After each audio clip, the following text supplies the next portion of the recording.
এই বলতেছে আগন্তুক, আপনি কথা বলবেন কিন্তু সময় দিতে পারতেছি না, ভিতরে আমার অনেক জরুরি কাজ পড়ে রয়েছে, যদি কষ্ট মনে না নেন একটু অপেক্ষা করেন, একটু পর আপনার সাথে আমি কথা বলবো। এই বলে যুবকটা ভিতরে ঢুকলেন, ঘরের ভিতরে গেলেন, পয়গম্বর বাহিরে দাঁড়িয়ে রইল। পয়গম্বর বলেন, আমি লক্ষ্য করি দেখি যুবক ভিতরে ঢুকলো, বাহির থেকে সব দেখা যায়, ঘরের মধ্যে ঢুকলো। ঘরের মধ্যে ঢোকার পরে একটা দোলনা ছিল, দোলনাটা নামাইলো। দোলনার উপরে মনে হলো কোনো মানুষ আছে, কোনো মানুষ আছে, একটা বয়স বৃদ্ধ মহিলা কি নামালো। এবার এই যুবক এই বৃদ্ধ মহিলাকে গোসল করায়া শুকনো কাপড় পরায়া রেখে বাহিরে আসলেন।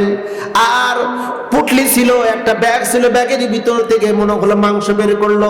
মাংস ভুনা করা হয়ে গেল, রুটির খামি করলো, এরপরে রুটি বানালো। রুটি আর ওই মাংস মহিলাকে ছোট্ট টুকরা করে মুখের মধ্যে দেয়। এই বৃদ্ধা মহিলা খায় আর বলে, রব্বে কারীম, আমার সন্তানের খেদমতে আমি খুশি, আল্লাহ তুমিও খুশি হও, আমার সন্তানকে বনি ইসরাইলের শ্রেষ্ঠ নবী মুসার সাথে জান্নাতে রাখিও। আল্লাহর সৃষ্টিগুলোর ইবাদত 10 প্রকার। আল্লাহর ইবাদত গুলো কি কি? যেমন নামাজ, রোজা, হজ, যাকাত, পর্দা, প্রশিতা, দান, সদকা, এটা হলো আল্লাহর ইবাদত। আর আল্লাহর সৃষ্টিগুলোর ইবাদত কি? মুআমালা, মুআশারা, অর্থাৎ বান্দার সাথে আচার আচরণ। আল্লাহর সৃষ্টিকুলের সাথে আচার আচরণ ব্যবহার, এটা হলো আল্লাহর সৃষ্টিকুলের ইবাদত।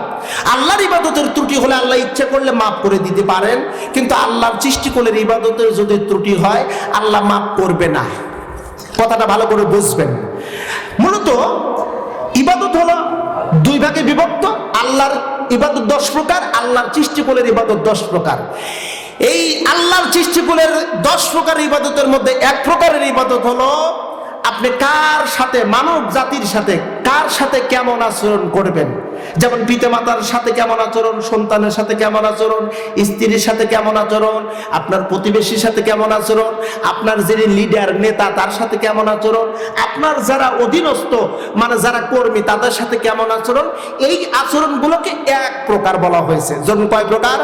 ওয়াকাদা রাব্বুকা আল্লা তা'বুদু ইল্লা ইয়াহু ওয়া বিল ওয়ালিদাইনি ইহসানা ইম্মা ইয়াবলুগান্না ইনদাকাল কিবারা আহাদুহুমা আও কিলাহুমা ফালা তাকুল লাহুমা উফফিন ওয়া লা তানহারহুমা ওয়া কুল লাহুমা কাওলান কারীমা।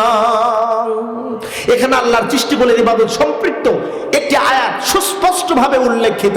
আল্লাহ পাক বলছে, হে বান্দা, আমার ইবাদত করতে হবে, আমার ইবাদত ছাড়া আর কারোর ইবাদত করা যাবে না। পরের ধাপে আল্লাহ পাক বলতেছেন, তোমার পিতামাতার সাথে ভালো আচরণ করো, ভালো ব্যবহার করো। এটা হলো আল্লাহর সৃষ্টিকুলের ইবাদতের 1 নাম্বার। 1 নাম্বারকে আবার 10 প্রকারে বিভক্ত করা হয়েছে। 1 নাম্বারের 10 প্রকারের মধ্যে 1 প্রকার, পিতামাতার সাথে ভালো আচরণ করো। যদি ভালো আচরণ করো তাহলে তোমার রব খুশি হবে। হাদিস শরীফের মধ্যে আসছে, বাবা মা খুশি তো আল্লাহ খুশি। সন্তানের প্রতি বাবা মা খুশি তো আল্লাহ খুশি। বাবা মা যদি খুশি থাকে সন্তানের জন্য সিরাতুল মুস্তাকিম, আর সিরাতুল মুস্তাকিমের শেষ বর্ডার হলো আল্লাহর জান্নাত। সুবহানাল্লাহ। পিতামাতার সাথে কেমন আচরণ করতে হবে এই কথা আল্লাহ পাক পরিষ্কার ভাবে উল্লেখ করেছেন। তবে সমাজের ভিতর দেখা যায় আমরা যারা সন্তান আছি, অধিকাংশ সন্তান পিতামাতার সাথে ভালো আচরণ করি না। এরকম সন্তান অবশ্য আপনাদের উল্লাপাড়ায় নাই, আছে? পিতামাতার সাথে যদি খারাপ আচরণ করেন, লিখে রাখেন আপনার কিসমত বন্ধ। এই কিসমতে শুধু দুঃখ, দুর্দশা, মুসিবত ছাড়া আর কিছুই না। ভালো আচরণ করবেন, আপনার কিসমত সুপ্রসন্ন করে দিবেন আমার আল্লাহ। আল্লাহ পাক রব্বুল আলামিন বলেন, বান্দা তোমার পিতামাতার সাথে কেমন আচরণ করবে? ইম্মা ইয়াবলুগান্না ইনদাকাল কিবারা, যদি তাদের 2 জনের একজন যদি বার্ধক্য হয়, তোমার তাদের 2 জনের মধ্যে একজন যদি অসুস্থ হয়, মুমূর্ষু যদি হয়, বাবা অথবা মা, তাদের সাথে খারাপ আচরণ তো করতেই পারবা না।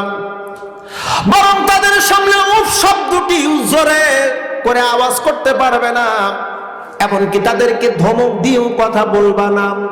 ফালা তানহারহুমা, ধমক দিয়ে কথা বলা যাবে না, বরং তাদের সাথে কথা বলতে হবে কওলান কারীমা, বিনয়ী নম্র। যেভাবে কথা বললে বাবা মা খুশি হয়, মিষ্টি মুখে নরম নরম করে কথা বলো। হুকুম কার? আল্লাহর হুকুম। বাবা মার সাথে কেমন আচরণ করবেন এটা আল্লাহ পাক শিক্ষা দিয়ে দিলেন। শুধু তাই নয়, আল্লাহ পাক আরো বললেন, বান্দারে বাবা মার সাথে শুধু দুনিয়ায় এরকম আচরণ নয়, বরং তারা যখন দুনিয়া থেকে বিদায় হবে তাদের জন্য মঙ্গল কামনা অর্থে দোয়া করতে হবে।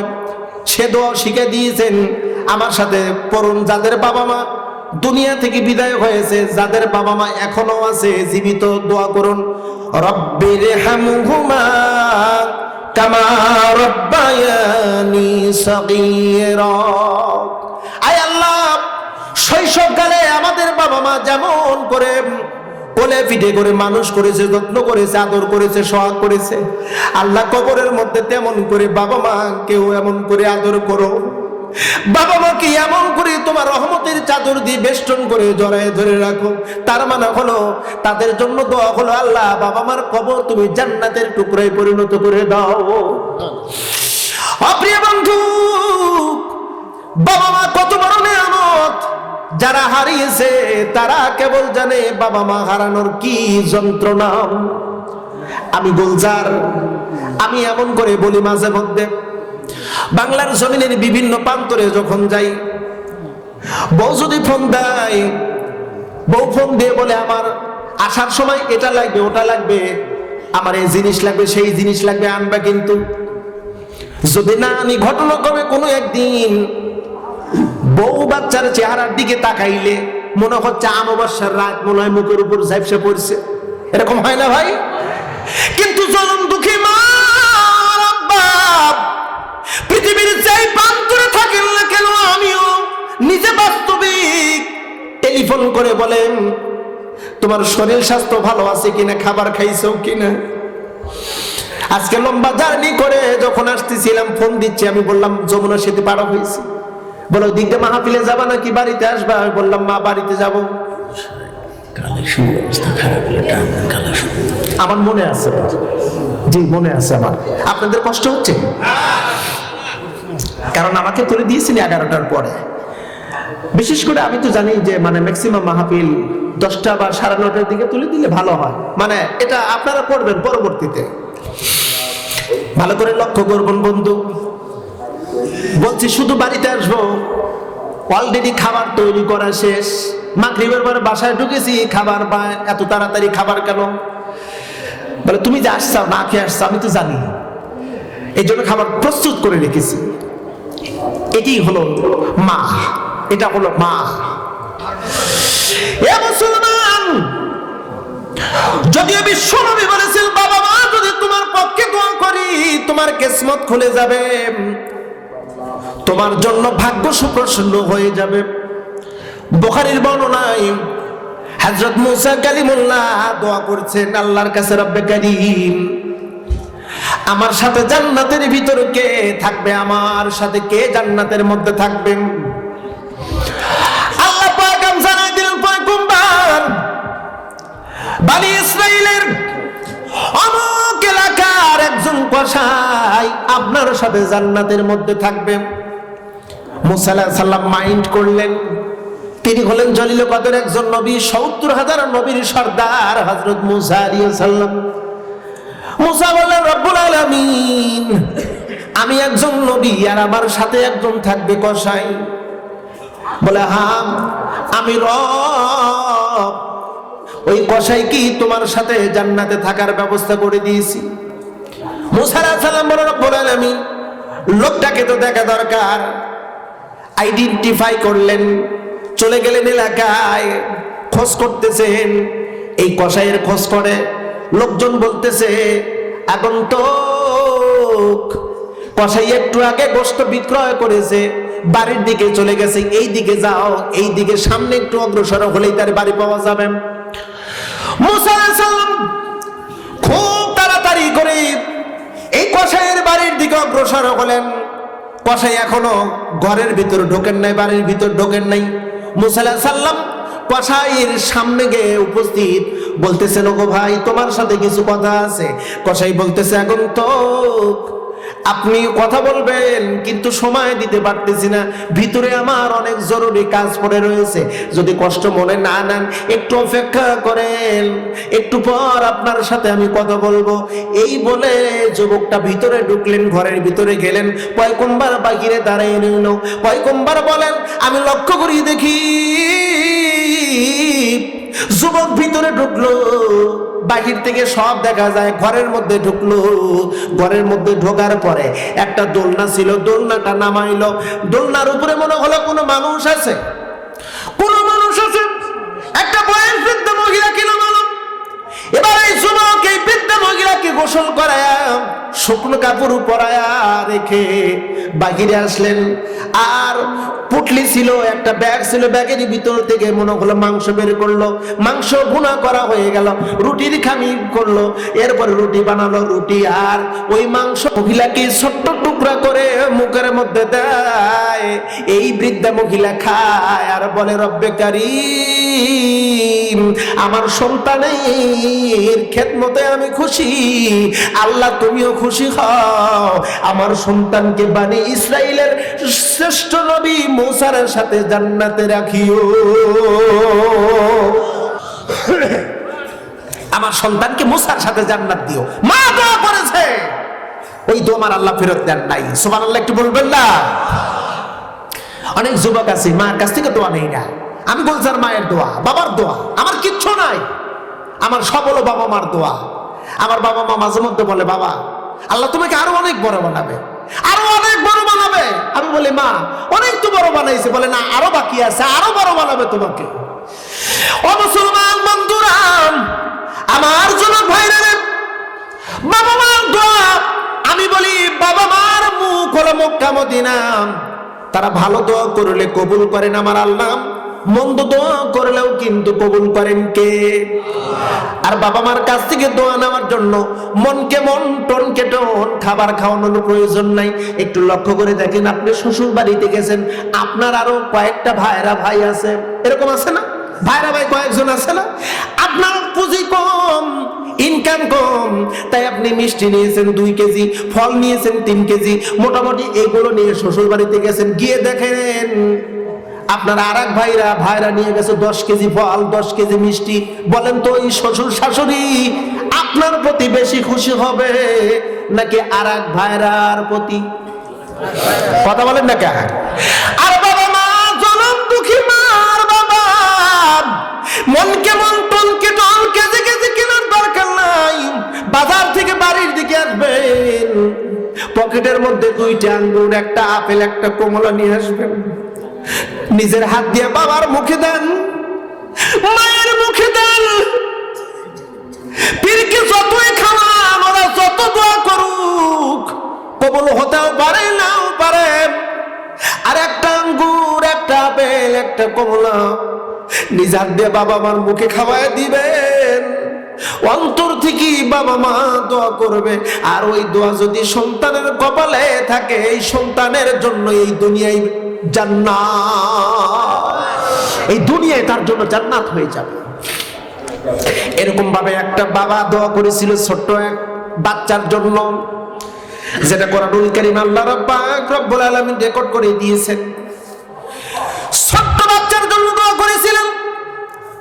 ছোট্ট বাচ্চা হলে কি হবে, কিন্তু বাবা মার আনুগত্যশীল ছিল। বাবা মারা গেছে দীর্ঘদিন, ছেলে অ্যাডাল্ট, যুবক হয়ে গেছে। মা বলতেছে, বাবা তোমার বিয়ে দেওয়ার প্রয়োজন, তোমাকে বিয়ে দেবো, কিন্তু টাকার পয়সার দরকার। তোমার জন্য তোমার আব্বা জঙ্গলের মধ্যে একটা গাভী ছেড়ে দিয়ে এসেছিল। তোমার আব্বা ইন্তেকাল করেছে, যাও যাও ওই গাভীটা জঙ্গল থেকে নিয়ে আসো। যুবক বলে, মা কোন জঙ্গল? এই যে পাশের বিশাল একটা জঙ্গল।